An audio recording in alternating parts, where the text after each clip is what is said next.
Boa noite. Prisões ilegais, desnecessárias e inadequadas. Resultado, superlotação no sistema carcerário.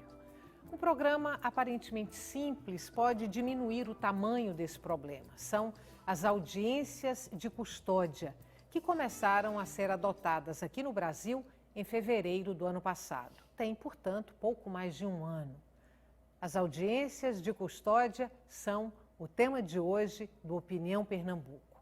Participam do debate Luiz Carlos Vieira de Figueiredo, juiz do Tribunal de Justiça de Pernambuco, Carlos Barros, advogado criminalista, e também Manuela Aba, professora e pesquisadora da Universidade Federal de Pernambuco. Obrigada pela presença de vocês hoje aqui no Opinião Pernambuco. Eu queria começar pedindo para um de vocês que explicasse, por favor, o que é exatamente audiência de custódia. Juiz Luiz Carlos. Olá, boa noite, Estela, boa noite a todos. Doutor Carlos, minha colega Manuela, professora, boa noite aos telespectadores. Que bom, em boa hora, um programa para discutir esse tema, um tema tão relevante.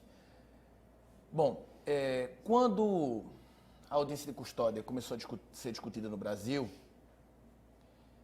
houve uma grita da comunidade jurídica dizendo: eita, agora vai botar bandido na rua, não prende mais ninguém.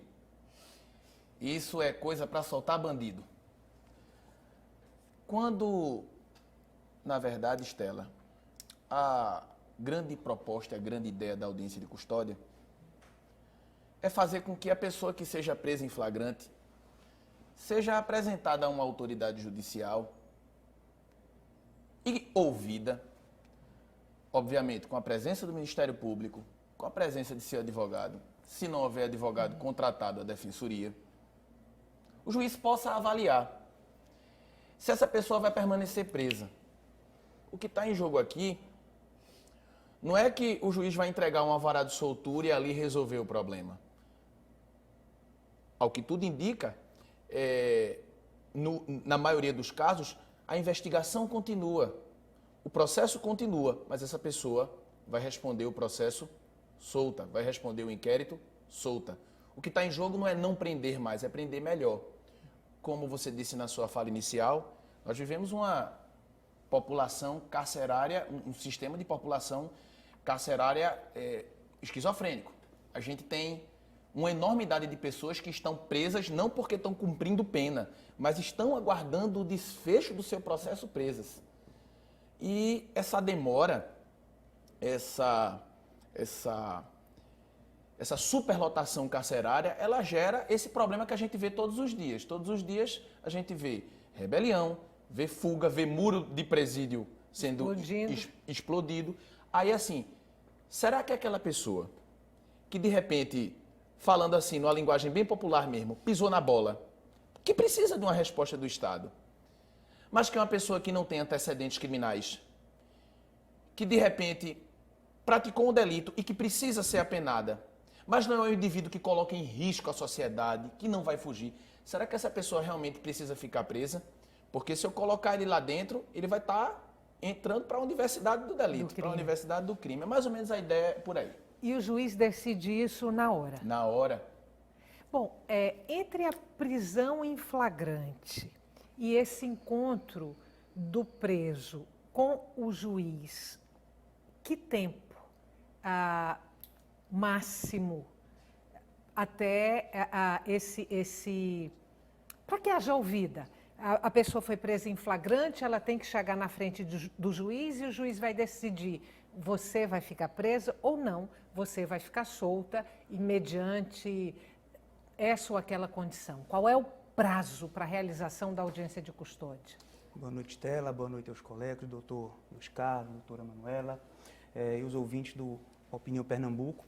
Bom, antes de responder essa pergunta, só queria pegar o gancho da resposta do doutor Luiz Carlos, quando ele fala que há uma grita da comunidade jurídica, até da própria sociedade, no sentido de que essa audiência de custódia levaria as pessoas que eventualmente fossem autuadas em flagrantes à liberdade, que colocaria o bandido na rua, realmente isto ocorre. E me lembro bem que isso também ocorreu quando foi editada a Lei 12.403, de 2011, quando estabeleceu medidas cautelares pessoais alternativas à prisão preventiva, justamente com o propósito de diminuir o número de decretações de prisão preventiva, e que não ocorreu de forma nenhuma. Chamaram até da lei da impunidade, que não ocorreu e que certamente não ocorrerá também com a audiência de custódia, porque, como bem ressaltou o doutor Luiz Carlos, se avaliará ali a necessidade ou não do cidadão ser encarcerado cautelarmente ao longo do processo,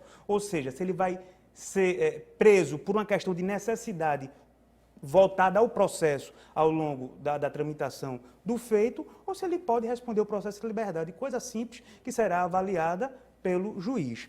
E já respondendo à sua pergunta, esta é uma questão delicada com relação ao tempo entre a autuação em flagrante e a apresentação à autoridade judicial, porque esbarra, no meu entendimento, na falta de aparelhamento, né, do Estado, no sentido lato, de apresentar, como determina as convenções internacionais, os tratados internacionais. O Pacto de São José da Costa Rica já estabelece isso desde 1969, a Convenção Internacional de Direitos Civis e Políticos já desde 66, e a própria Constituição Federal estabelece que o cidadão tem que ser apresentado imediatamente ao juiz. No entanto, há um óbice, que é a falta de condição do Estado de imediatamente apresentar aquele autuado ao juiz. De modo que eu já ouvi falar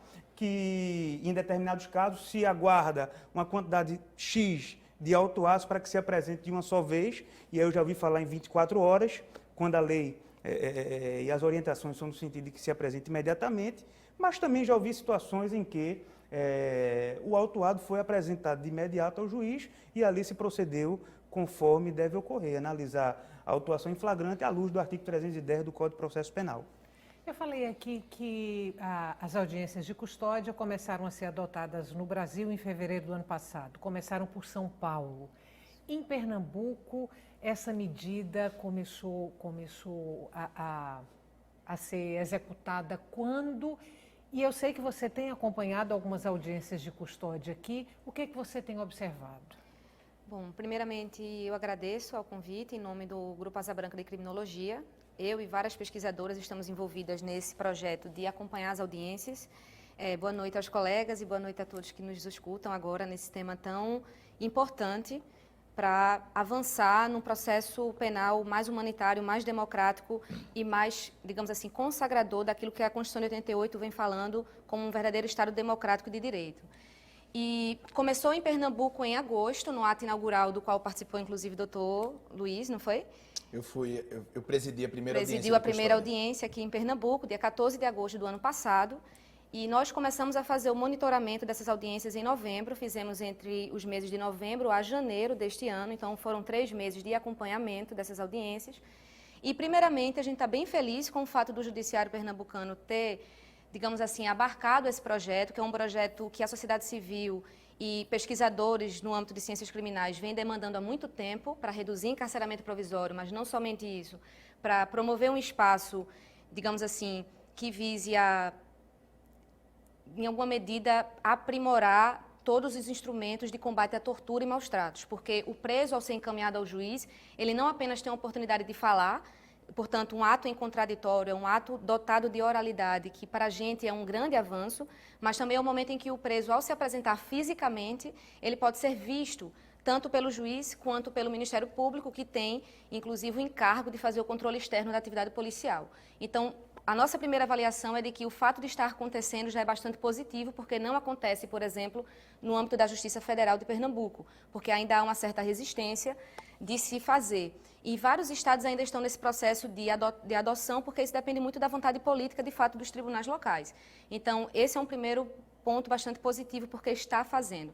Mas é óbvio que, como pesquisador, a gente sempre tem um olhar para pontos que consideramos que são potencialidades que podem ser melhor utilizadas das audiências, que a gente acredita que ainda não está no grau perfeito, né? Eu sei que a grita é para que não haja tantos presos provisórios, mas ainda há alguns problemas que a gente acredita que podem ser observados. Antes da gente entrar nesses problemas que você está querendo apontar e aí para vocês discutirem esses problemas, voltando a sua fala agora, você mencionou a possibilidade de o preso ser visto pelo juiz e aí o juiz poder avaliar a integridade física daquela pessoa que foi detida. Então, dentro desse raciocínio, um dos aspectos positivos da audiência de custódia seria evitar ou tentar evitar a prática de tortura em delegacias, por exemplo. Isso. É uma das grandes potencialidades do projeto.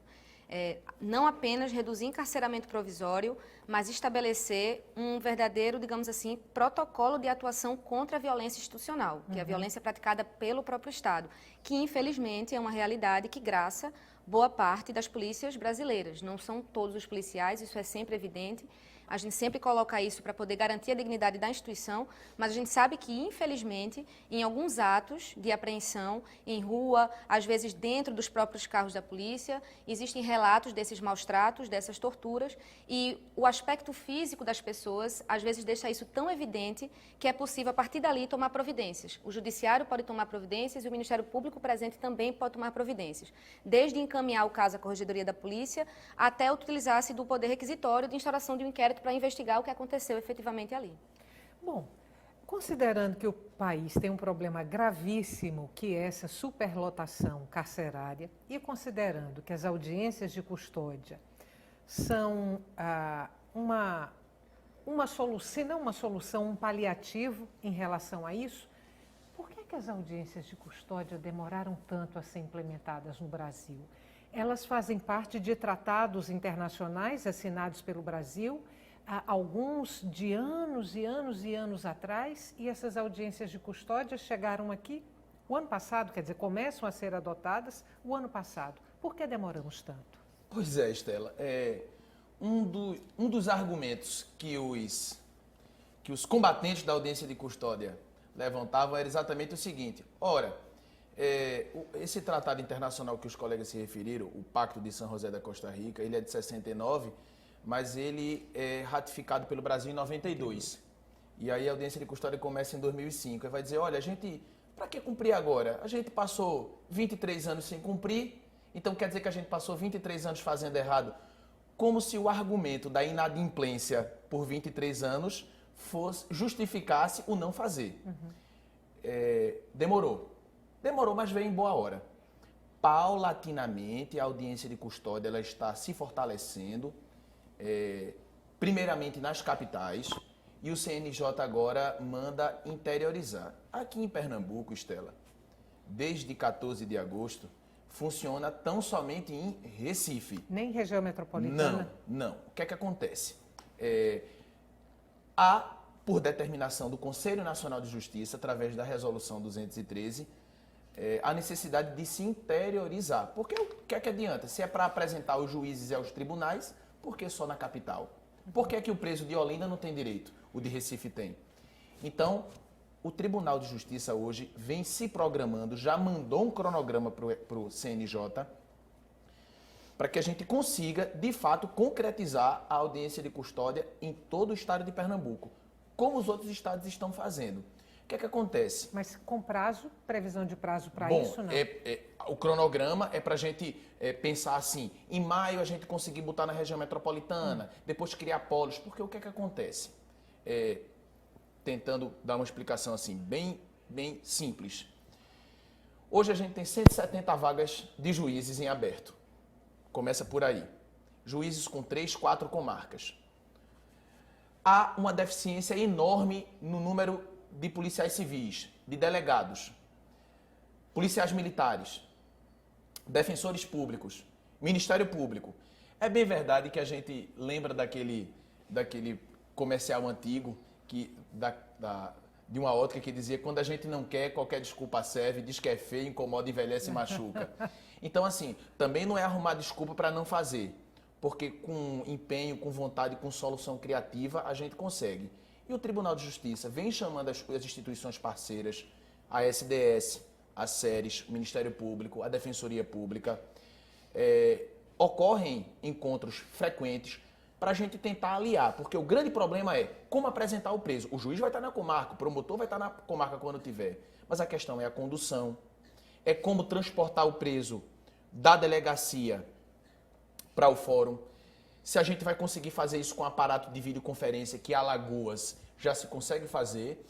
Semana passada eu tive a notícia de um juiz que fez audiência de custódia em Maceió de uma presa que estava em Arapiraca. Então, há sim uma preocupação e uma vontade crescente de fazer acontecer. Eu ainda queria acrescentar duas coisas aqui, Estela, em relação à colocação da apresentação. Posso pedir para você acrescentar depois do intervalo? É claro. A gente vai fazer intervalo curtinho, volta daqui a pouco para continuar essa conversa. E o tema de hoje do nosso programa são as audiências de custódia. Até já.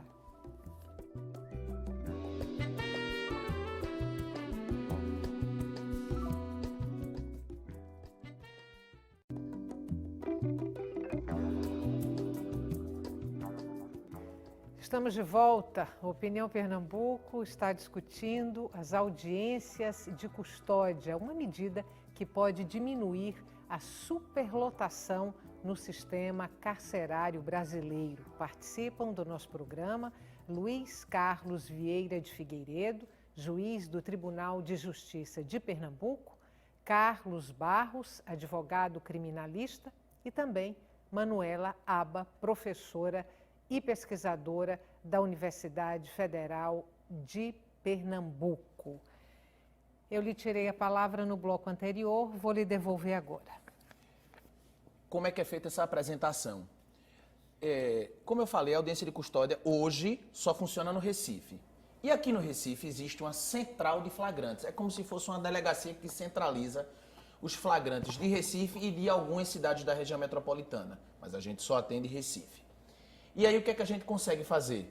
Com muito esforço da Polícia Civil, com muito esforço da Secretaria de Ressocialização, Coronel Éder Vespasiano, que consegue operacionalizar bem, a gente consegue fazer, Estela, a audiência da pessoa, muitas vezes que é presa inclusive no mesmo dia. A ideia é a virada, é a gente não passar de 24 horas. O serviço da audiência de custódia do Tribunal de Justiça de Pernambuco, que funciona no Fórum Joana Bezerra, funciona das 9 às 19. Então, o que é que acontece? A gente consegue fazer a audiência de sexta, os presos de quinta. Muitas vezes o preso que foi custodiado na madrugada da sexta. Tem cidade, tem capital aí que não está conseguindo fazer isso, está marcando audiência para 3 semanas. A gente tem uma equipe bem operacional, a gente está sempre conferindo aí quantos presos chegaram, porque às vezes chega preso que não é da central, mas chega preso, por exemplo, de uma delegacia especializada. Então, a gente está conseguindo cumprir esse prazo. Vocês todos, de alguma forma, colocaram aqui que houve uma certa resistência à ideia de implantação dessas audiências de custódia. Que setores foram ou são resistentes a essa iniciativa? Bom, sinceramente eu percebo que a sociedade como um todo está atualmente com uma gana muito grande de combate à impunidade. Então, isso aí basta se acessar as redes sociais para se analisar, sobretudo nos últimos fatos, né, de grande divulgação na imprensa nacional. Pessoas da própria comunidade jurídica também estão com essa postura. Então, eu percebo que a resistência, a bem da verdade, é da sociedade como um todo, a medidas que venham a buscar um desencarceramento. Como eu falei no início, a Lei 12.403 de 2011 alterou o Código de Processo Penal no artigo 319, estabelecendo algumas medidas mais brandas que podem, a bem da verdade, ser aplicadas como uma forma de acautelar, ou seja, de proteger a tramitação do processo, a colheita de provas, sem que se tenha que decretar a prisão preventiva. Isso em 2011 foi, de igual sorte, alvo de muitas críticas, foi taxada da lei da impunidade, quando, a bem da verdade, ela não conseguiu, na minha ótica, atingir o seu objetivo, que é desencarcerar menos, porque de lá para cá o que se vê é um aumento do encarceramento. E esta audiência de custódia também vem sofrendo esse tipo de resistência, que seria uma audiência onde todo mundo iria para a rua, o que não é verdade. Como eu disse, o juiz vai analisar e observar se o cidadão, nos termos do artigo 310 do Código de Processo Penal, deve ter sua prisão relaxada, caso seja ilegal, se deverá ser aplicada uma das medidas cautelares do artigo 319, a exemplo de proibição de frequentar determinados lugares, proibição de ter acesso e ter contato com determinadas pessoas, e aí ele ficaria condicionado a essa medida para responder o processo de liberdade. Ou então, se realmente seria o caso de se decretar prisão preventiva, caso não seja cabível essas medidas mais brandas. E, nos termos do inciso 3 do artigo 310, se nem for o caso de relaxamento, nem for o caso de aplicação de uma medida mais branda em substituição à prisão preventiva, se não for o caso de aplicação da própria preventiva, a regra, e isso já é há muito tempo solidificado nos tribunais superiores, seja no STJ, seja no STF, a regra é que o cidadão responda ao processo em liberdade. O antigo parágrafo único do artigo 310, antes da alteração, já dizia que o cidadão deve responder ao processo em liberdade se contra ele não incidir os fundamentos da preventiva. Então, será feita essa análise pelo juiz quando da apresentação do autuado na audiência de custódia e, se for o caso dele responder o processo em liberdade, nos termos da lei, será posto em liberdade. Se for o caso de prisão preventiva, será decretada a sua prisão. Quais são os números de Pernambuco ou do Brasil, se você conseguir trazê-los agora, da superlotação carcerária? Porque faltam vagas, os presídios estão abarrotados, não há quantidade de presídios suficiente para abrigar os detentos que tem hoje. Imagina se essa cultura do encarceramento continua. Como é que fica? Isso, o Brasil inteiro enfrenta um problema de superlotação, né? Normalmente, o quantitativo de presos é sempre superior ao quantitativo de vagas. Em Pernambuco, a proporção é mais ou menos de 31 mil presos para cerca de 9 mil e poucas vagas. Portanto, você imagina aí que há um déficit de cerca de 20 mil vagas. Mas é importantíssimo salientar que, desses 31 mil presos em Pernambuco, cerca de 60% são presos provisórios. São, portanto, presos que estão esperando para serem julgados, condenados ou absolvidos. E, portanto, são presos sem condenação. Esse percentual no Brasil, segundo dados do relatório do IPEA, publicado no ano passado, e do Infopem, também publicado no ano passado, o percentual de presos provisórios no Brasil, de um modo geral, é 47% ou 40%. Pernambuco está um pouco acima disso, assim como Pernambuco também está, digamos assim, dentro do quadro de déficit de vagas, no topo, entre um dos piores estados com maior, digamos assim, superlotação. E é por isso que a audiência ganha uma importância fulcral nesse momento, porque ela é a potência para fazer com que esses presos provisórios se reduzam. Que a gente conseguindo soltar mais, digamos assim, pessoas que não estão condenadas, porque é importantíssimo frisar o seguinte: começar a responder a um processo criminal não significa dizer ser condenado. Significa ser julgado e, no final das contas, você pode ser, inclusive, absolvido. E mais, você pode ser condenado a uma pena de prisão que é convertida numa pena alternativa. Então, nem toda pessoa condenada no Brasil vai ser presa. Uma pessoa condenada no Brasil pode cumprir um serviço alternativo, prestação de serviço à comunidade, uma prestação pecuniária, penas que a gente chama penas alternativas ou restritivas de direitos. E qual é um problema seríssimo entre os presos provisórios? Isso está no relatório do IPEA. Quem quiser consultar, no próprio site do IPEA, relatório sobre medidas e penas alternativas. De todo mundo que responde a um processo criminal no Brasil, e que está preso, respondendo, portanto, preso, cerca de 37,2% não serão condenados à pena de prisão. Qual o percentual? 37,2%. Que não é um percentual pequeno. Não é baixo, não é pequeno de forma nenhuma. Ou seja, você vai ficar preso o processo inteiro e quando o juiz disser você está condenado, você vai ser solto. Ou porque você vai ser condenado a uma pena restritiva de direitos, ou porque há efetivamente um percentual de pessoas que são absolvidas, ou seja, a acusação não procedia. E isso é possível, evidentemente. Portanto, a audiência de custódia, quando ataca o aprisionamento provisório, ela é uma solução para o hiperencarceramento, o encarceramento em massa. Agora, olha só, aqui, vamos pegar o caso de Pernambuco, e aí considerando que a gente tem as audiências de custódia até agora, de agosto até agora, só no Recife, de que maneira essas audiências podem, de fato, minimizar aí esse problema da superpopulação carcerária?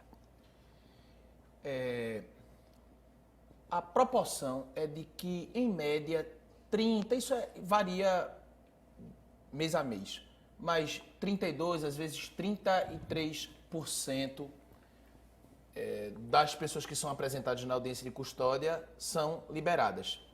Eu quero reforçar que o fato dela ser liberada não significa dizer que ela está recebendo um perdão e que ela agora não é o vai e não peque mais. Ela vai, se for o caso, se existirem elementos da autoria do crime, da materialidade, ela vai responder por aquele crime. Não se está pregando, Estela, a impunidade. O telespectador pode estar pensando, mas o juiz, o advogado e a doutora professora está querendo que não puna mais ninguém. Não. Que se puna quem se deve punir. A ideia aqui é aguardar ou não aguardar o processo em liberdade. E a doutora Manuela falou uma coisa que realmente acontece no dia a dia. O exemplo mais clássico é daquele traficante de 3, 4 pedras de crack. Você pega a folha de antecedentes criminais, não tem nada. De repente, pode ser até que ele já estava traficando há algum tempo e a polícia foi a primeira vez que pegou. Mas, pegou. Juiz não cria lei, juiz não faz lei, juiz aplica a lei. Então, hoje existe uma coisa chamada tráfico privilegiado, que é o seguinte: a pena do tráfico vai de 5 a 15 anos. E quando a gente não tem uma circunstância assim, que extrapole o próprio cometimento do crime, a orientação é que o juiz se paute na pena mínima. Aí você veja só, 5 anos. Esse tráfico privilegiado é um direito que a lei dá, isso não é uma criação do juiz, não é uma criação, é a lei, que o juiz, se esse preso, se esse camarada que é primário, que foi pego com essa pequena quantidade de drogas, não participa de um grupo criminoso, é primário e bons antecedentes, o juiz pode reduzir essa pena, Estela, de 2/3 a 1/6. Imagina eu tirar 2/3 de 5 anos. Fica 1 ano e 8 meses. Então, de repente, acontece muito isso. A pessoa passa 1 ano e 6 meses presa, quando o juiz sentencia, ele tem um saldo de 2 meses para cumprir, você vai converter essa pena privativa de liberdade numa pena alternativa e, de repente, não precisou que essa pessoa estivesse dentro da universidade do crime sofrendo uma série de violações ali. Mas veja, eu vou voltar para a minha pergunta. As audiências de custódia estão sendo aplicadas só no Recife, Isso, aqui em Pernambuco. por enquanto. Nós temos uma superpopulação carcerária assustadora. Isso. Aí a minha pergunta é, até que ponto, em essas audiências de custódia, sendo realizadas só no Recife, né, elas podem tirar da prisão aquelas pessoas que foram presas, algumas daquelas pessoas que foram presas em flagrante no Recife, mas não poderão tirar de Olinda, de Jaboatão, de Oricuri, de Caruaru, sei lá. Mas é exatamente por isso que o Tribunal de Justiça, a SERES, a SDS, está pensando em ampliar. Mas enquanto isso, a minha pergunta é, enquanto as audiências de custódia não se interiorizam, não são ampliadas para todo o Estado, em que medida, sendo realizadas aqui no Recife, podem contribuir para diminuir essa população carcerária? Claro que não é. Claro que a gente não consegue dar a solução que a gente queria dar. Mas, sem dúvida, o volume de pessoas que são flagranteadas na capital é infinitamente maior do que o volume de pessoas que são flagranteadas na minha primeira comarca, que foi lá em Maraial, não é? Em Pombos, em que eu fui juiz, em Gravatá. Então, o volume aqui é maior. Então, a gente consegue já diminuir essas pessoas que naturalmente de Recife já entrariam e que já a gente já consegue fazer essa triagem de quem Quem fica preso é aquela pessoa que realmente representa um perigo à sociedade. Aquela pessoa que existe o risco de continuar praticando delito, que vai fugir, que vai ameaçar a testemunha, essa pessoa que foi presa fica presa, Estela. Quem não fica presa é aquela pessoa que, de repente, como eu usei no primeiro bloco, pisou na bola, que vai ter a resposta do Estado e que, de repente, no final das contas, doutora Manuela, pode acontecer numa pena alternativa e que não havia necessidade nenhuma dessa pessoa ficar presa. Olha só, quando eu estava pesquisando sobre as audiências de custódia, eu encontrei que o projeto prevê também estruturação de centrais de alternativas penais, prevê centrais de monitoramento eletrônico, prevê centrais de serviços e assistência social e prevê câmeras de mediação penal. Temos tudo isso?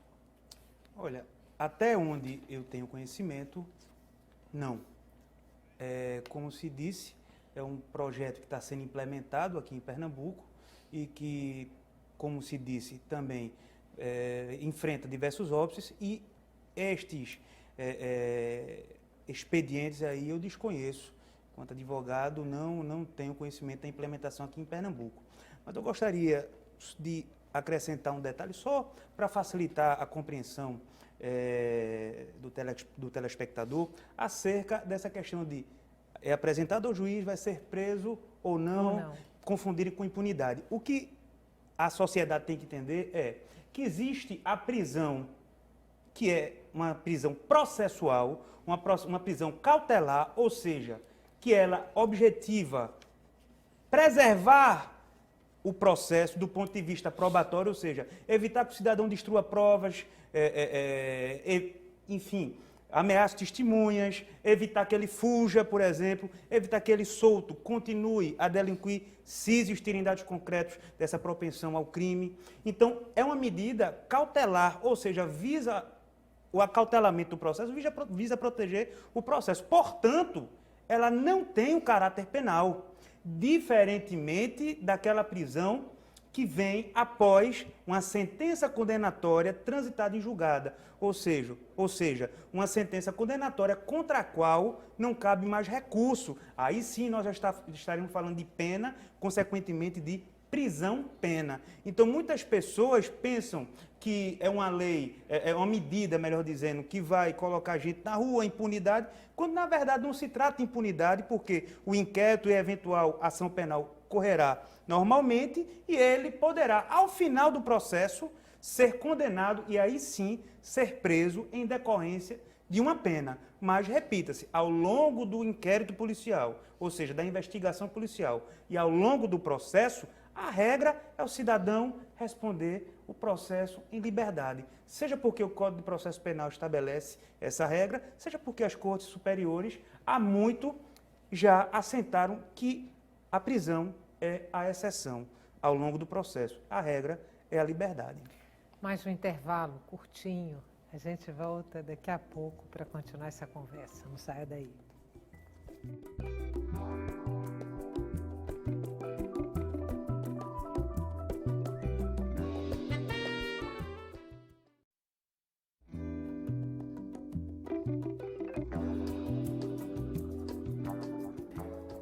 Estamos de volta para o terceiro e último bloco do Opinião Pernambuco. O tema de hoje do nosso programa são as audiências de custódia, uma medida que pode reduzir a superlotação nos presídios brasileiros. Participam Luiz Carlos Vieira de Figueiredo, juiz do Tribunal de Justiça de Pernambuco, Carlos Barros, advogado criminalista, e também Manuela Aba, professora e pesquisadora da Universidade Federal de Pernambuco. Manuela, no início do programa, a gente falou que você estava aí acompanhando as audiências de custódia, você disse que sim, desde quando, e que achava que o simples fato dessas audiências de custódia existirem já era um avanço muito grande, mas que você estava vendo aí, percebendo alguns problemas ou algumas coisas que poderiam ser corrigidas, melhoradas. Como quais? Bom, primeiramente, é a própria concepção que se tem da prisão preventiva. É muito comum nós acharmos que a pessoa presa em flagrante, ela precisa estar presa para que a gente haja, digamos assim, para que a gente consiga executar pena. E como o Dr. Carlos já ressaltou, são duas coisas diferentes. Estar preso ao longo do processo é uma coisa e ser preso quando condenado é outro. Lembrando sempre que alguém que responde a um processo pode ser efetivamente absolvido. Então, isso é a simples consagração do princípio da presunção de inocência, que lá no nosso artigo 5º da Constituição está devidamente consagrado. Então, o nosso primeiro embate em relação a isso é um embate democrático, de diálogo mesmo, com o Poder Judiciário, com o Ministério Público, inclusive com as defensorias públicas também, para entender a importância desse projeto, é de que em Pernambuco, como o Dr. Luiz Carlos citou, 70% pelo menos das pessoas presas em flagrantes continuarão presas, que é outra forma de lei que 30% ou 30 e poucos por cento são soltos. Então, a nossa pergunta é, precisa de tantos presos ainda provisórios assim?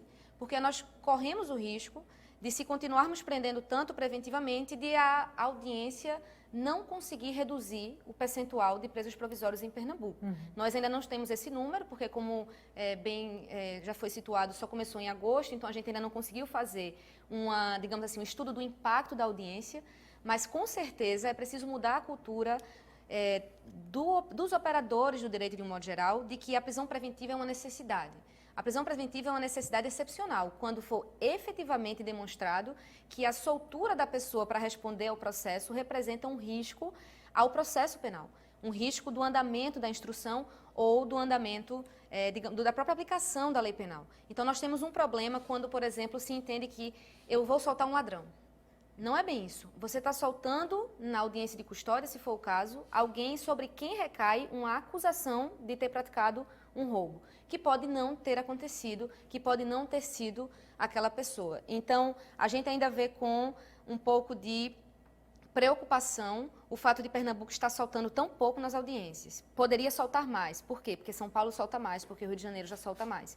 Então, a gente pode trabalhar um pouco quando efetivamente essa prisão preventiva é necessária. E um outro aspecto nós precisamos nos fazer entender sobre a importância da audiência no combate à tortura. Então, o CNJ editou uma resolução com alguns protocolos de atuação e dentro desse protocolo de atuação está a importância do juiz perguntar se a pessoa presa sofreu algum tipo de maltrato.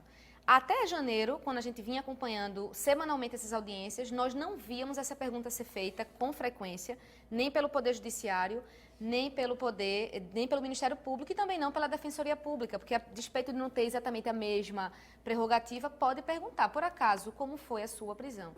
Isso é uma pergunta simples, que pode gerar um dado importantíssimo, a partir do qual o membro do Ministério Público pode requisitar a instauração de um inquérito ou mesmo encaminhar o Ministério Público ou o Poder Judiciário essa informação de tortura e maus tratos à Corregedoria de Polícia. Claro que, talvez, com o andar da carruagem e o desenvolvimento do próprio projeto, isso vá sendo, pouco a pouco, contemplado pelos operadores. Mas, por hora, acreditamos que é possível soltar melhor, mais e combater melhor eventuais casos de maus tratos e tortura. Juiz Luiz Carlos, estamos soltando de menos e estamos negligenciando a tortura? Bom, em primeiro lugar, é preciso que se diga que há uma confiança do Judiciário na Polícia Civil e há uma confiança do Judiciário na Polícia Militar. Como bem apontou a doutora Manuela, aqui e acolá pode acontecer excessos, né? A gente não pode chegar, a polícia bate porque bate, não é por aí. Eu já presidi audiências, Estela, em que o preso faz, doutor, as audiências são filmadas e elas são gravadas em mídia. Então, não só o juiz da audiência de custódia está avaliando visualmente, às vezes, a lesão, mas o juiz que vai presidir o processo, que vai tomar conta do processo, ele vai poder acompanhar isso. Então, fez, doutor, posso levantar a camisa? E levantou e mostrou, às vezes, a lesão. Tá vendo aqui, doutor? Foi o murro que eu levei. Então, claro, existe a possibilidade, sim, dele ter sido agredido. Mas a gente também tem casos e relatos de presos que se autoflagelam para, de repente, mostrar e forjar uma situação de tortura. Isso tem que ser muito bem medido, tem que ser muito bem avaliado. Doutora Manuela vai na precisão cirúrgica quando disse que logo no início do projeto, não existia digamos assim, uma preocupação, porque era tudo muito novo. Muitas vezes a gente esperava que o preso relatasse, mas o CNJ manda perguntar. E fevereiro, março, as tabelas já colocam, no sentido de dizer, indague ao acusado se ele sofreu algum tipo de violência. E segunda-feira passada, quando presidia as 10 audiências do dia, um dos presos chegou absolutamente lesionado. E a gente pensava, danou-se, o que foi isso? Apanhou. Na verdade, ele tinha sido atropelado depois que ele disse que furtou a pessoa. Então, assim, se existe a tortura, se algum policial se excedeu, seja civil, seja militar, hoje já existe uma preocupação disso, o Ministério Público está atento. É preciso que se diga que tudo é muito novo, mas já existe essa preocupação. Então, se não existia no passado, esse debate aqui é fantástico. As instituições estudando, pesquisando, fiscalizando, assistindo. Porque quando a gente está encastelado e em si mesmado, de repente a gente não tem o olhar de fora. E quando a gente tem uma crítica que seja construtiva, a gente pode parar e pensar, nossa, a gente pode melhorar um pouquinho aqui. Em relação à quantidade do que prende, do que solta, é preciso que se diga que cada estado, cada cidade, cada região do país tem a sua especificidade.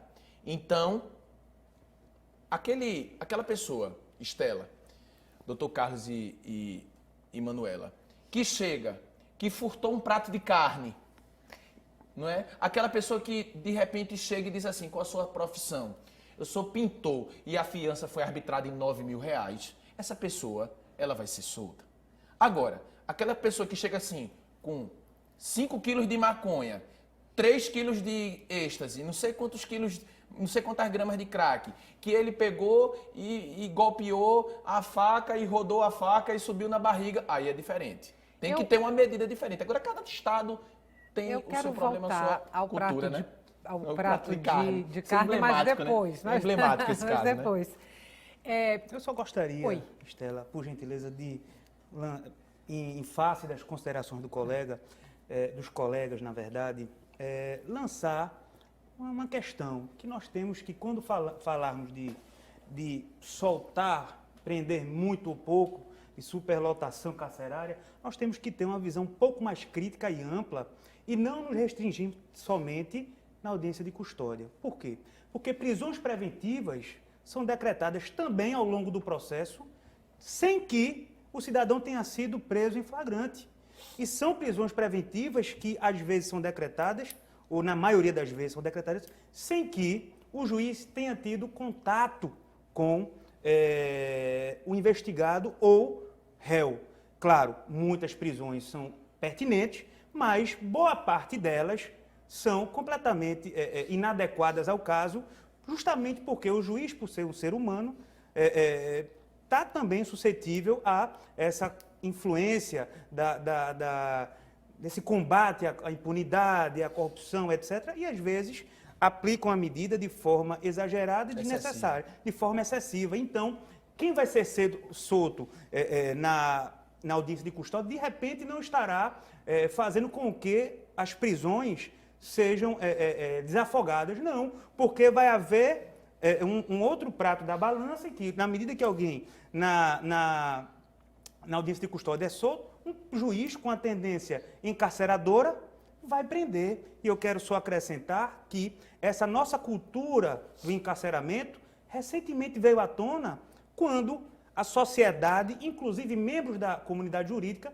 aplaudiram o entendimento firmado no STF, no julgamento, o famigerado julgamento do HC 126.292, o STF entendeu, em contrariedade ao artigo 5º, inciso 57 da Constituição Federal, que estabelece o princípio da presunção de inocência, em contraposição ao próprio Pacto São José da Costa Rica, entendeu que se o cidadão recorreu para, por exemplo, Tribunal de Justiça de Pernambuco, foi condenado na primeira instância, recorreu porque é legítimo recorrer para o Tribunal de Pernambuco. Se esse tribunal mantiver a condenação, o Supremo Tribunal Federal, neste HC específico, entendeu que A partir dali, o cidadão já pode cumprir pena, quando, na verdade, ele ainda tem direito a recorrer por STJ, através de, eventualmente, um recurso especial, o STF. E isto vai de encontro à Constituição Federal. O próprio tribunal, que deveria ser o guardião da Constituição, que é o Supremo Tribunal Federal,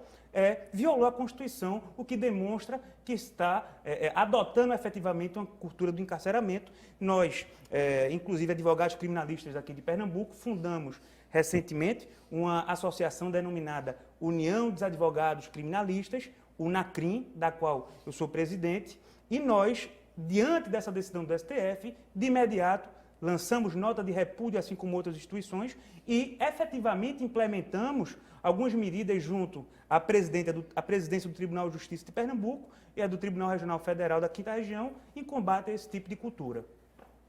As audiências de custódia, elas são também um alívio para os cofres do Estado? Eu pergunto isso porque cada detento custa caro para o Estado. É um cálculo possível, né? É um cálculo possível se você reduz o uso da prisão preventiva, você reduz vaga, você reduz danos que, eventualmente, o sistema carcerário superlotado provoca. Mas é importante inserir um elemento aqui, por exemplo.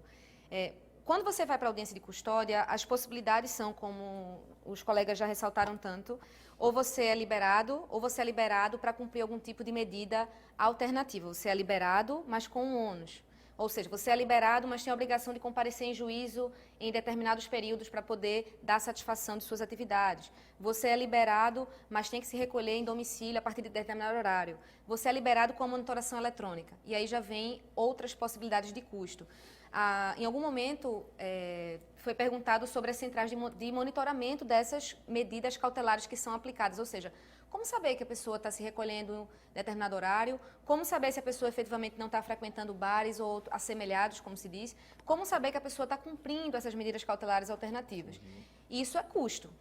Isso é custo. Então, isso é um outro problema que nós colocamos de que, por que não liberar a pessoa para responder ao processo sem que necessariamente ela esteja adstrita, digamos assim, a voltar para casa em determinado horário?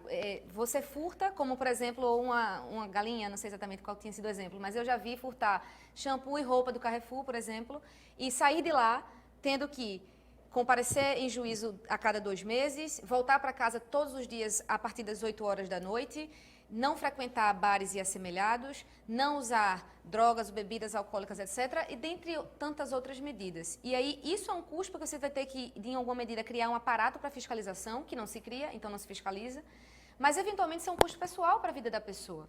Por que que a pessoa vai ter que voltar para casa todos os dias às 8 horas da noite? Eu percebi que o ponto que você colocou mexeu aqui com os outros 2 debatedores. A gente tem 2 minutos e 30 para fechar o programa. Então, eu vou dar 1 minuto para cada um se colocar e vou ter que encerrar.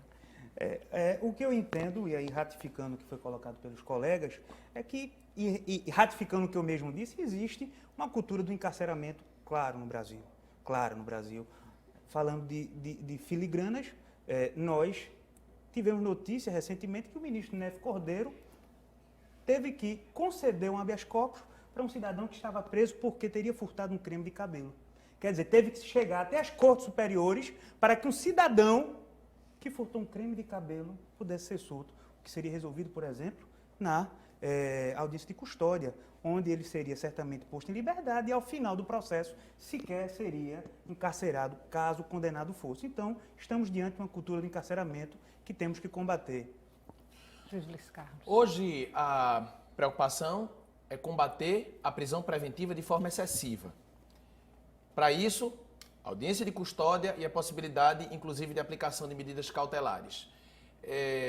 Existe uma preocupação também, Estela e professora Manuela e doutor Carlos, também de não afrouxar demais, não é? Porque, de repente, se essa pessoa foge, e eu vou dar um dado, cerca de 2% das pessoas que foram liberadas da audiência de custódia voltaram para o sistema. 98% seguiram a risca.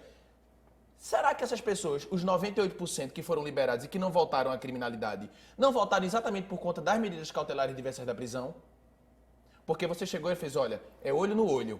Você sabe, né? Você vai ter que estar em casa às tantas horas, você não vai sair da região metropolitana sem avisar o juiz. Então, de repente, o impedir que essa pessoa volte ao sistema prisional pode ser também um retrato da imposição das medidas cautelares diversas da prisão. Ou seja, que responda o processo em liberdade. Mas lembre-se, você não está impune. Você vai ter algumas amarras. Você não vai ficar preso, mas você vai ter que dar alguma satisfação para a justiça. Acredito que a audiência de custódia é um avanço, Estela.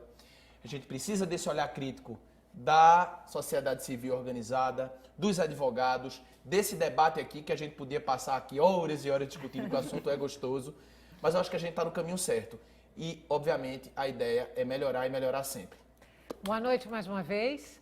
Muito obrigada mais uma vez. Para você que está em casa, muito obrigada pela companhia até agora. E o Opinião Pernambuco volta na segunda-feira.